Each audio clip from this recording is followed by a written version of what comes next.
Runners, are you training your calf muscles the way you should be? Let's find out.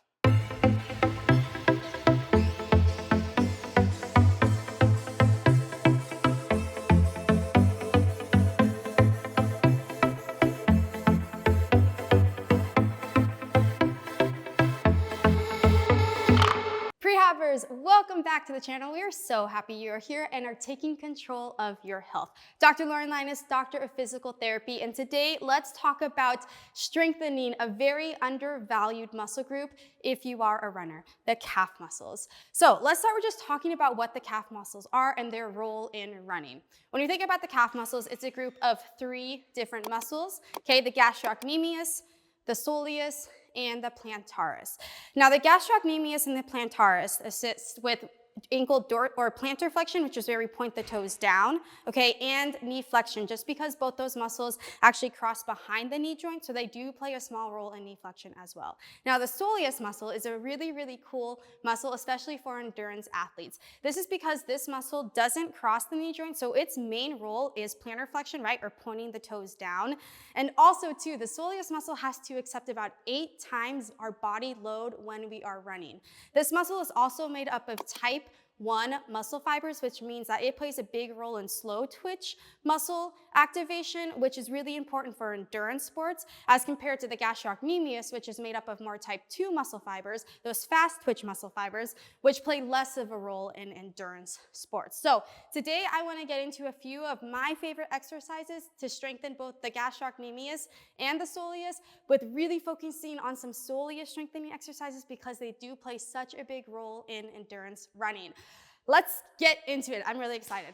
All right, prehabbers, so now that we understand the importance that the calf muscles play in running, but more importantly, the importance that the soleus muscle plays in running, let's go through some exercises that are going to help to strengthen this muscle group. So we're going to start on the ground, and I want you all to join me at home. We're going to lay on our back. And then in this position, we're going to work on tucking the pelvis under a bit. We're going to feel those core muscles turn on. And then we're going to go up into a bridge, keeping the core tight. Once we get to the top of that bridge position, we're actually going to push through our toes, bring the heels back down, and then return to that starting position, okay? So as I previously mentioned, a slight bend in the knee is going to take out that gastroc and plantaris muscle. Now, research is actually showing that at lighter loads, if we do have that slight bend in the knee, it's going to bias the soleus muscle a bit more. But as we start to increase load, then you're going to start to get recruitment of the gastroc and plantaris muscle, even if you do have a slight bend in the knee. So at this exercise, we are truly biasing the soleus because we do have a bend in the knee and we are performing on a little bit of lighter load. Okay, and as we push up through the toes, we're getting into that ankle plantar flexion and really working on that soleus strengthening. So go ahead, join me for one more here. Core is tight, coming up, pushing through those toes, heels come down, and then we're coming back down, okay? Great exercise there from runners. As we pop on up here, we're gonna go into a Bulgarian split squat. So you're gonna stand up, you're gonna rest that back leg on an elevated surface, and then we're gonna bend down, okay? Now we're gonna push up through our toes, return, pop back up to that starting position, okay? Now, as we bend down and you raise the heel up, I want you to think about letting your body move up and down instead of just coming down and shifting your weight forward, right? That's not doing the same thing as actually getting into that heel raise. So we're here, right? Push up through the toes, let the body come up and then back down, return to that standing position. Here, push up, let that heel come up, body come up, return to that standing position. Again, that's a little bit different than doing this, right? And coming back up. So we're down, that knee is bent, push through the toes, return to this position, okay? Now, in regards to working on strengthening for endurance, those endurance-based sports such as running, you want to shoot for about 2 to 3 sets of 10 to 15 reps. Now, this may look like you need to start with a little bit less reps depending on where you are at in your training, but then working on building up to about 10 to 15 reps is a really good goal to work on strengthening endurance of these muscles, all right? Next exercise we're going to do are an exercise called creeper walks. Not only does it have a great name, but it's also a really great exercise. So you're going to start with your knees bent, okay? Up on your toes, raise those heels up, and then we're going to walk forward, okay? We're keeping our knees bent as we go and really focusing on keeping our heels up in this position. right? Keep them up, keep them up, keep them up. This is a really good exercise to do because, again, our knees are bent.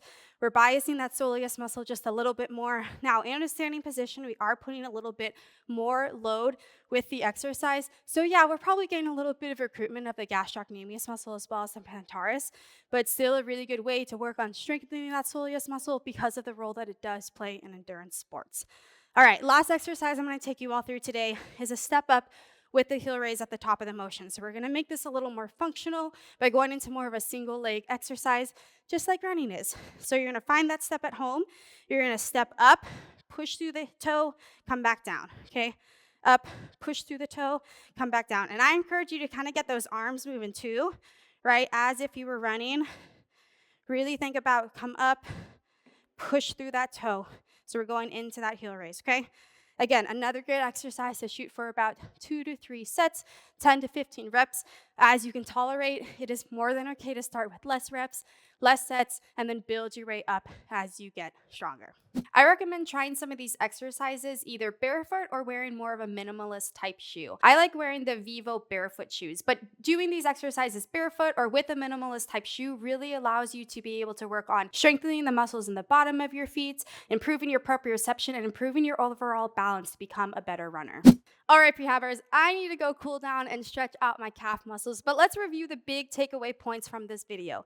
Number 1, to bias the soleus muscle, we need to have a slight bend in the knee because that muscle does not cross the knee joint. And also, we need to be performing exercises at lighter load. Number 2, if you aren't strengthening your calf muscles as a runner, specifically the soleus muscle, you need to be. This muscle plays a big role in running because it does have to accept 8 times our body weight when we are running, and it is also made up of primarily type 1 muscle fibers, meaning that the slow twitch muscle fibers do play a big role in running because it is more of an endurance-based sport. And then number 3, if you are performing these exercises as a runner or an endurance-based athlete, shooting for about 2 to 3 sets of 10 to 15 reps with about 30 to 60 second break in between is a good goal to reach. All right, you guys, I gotta go stretch out. Until next time, happy strengthening. Oh, hey, you're still here. Thanks for watching the video and taking control of your health. Make sure to smash that subscribe button and check out our other YouTube content. And did you know that we have a website and an app that you can prehab your entire body? Be sure to check out the link in the description.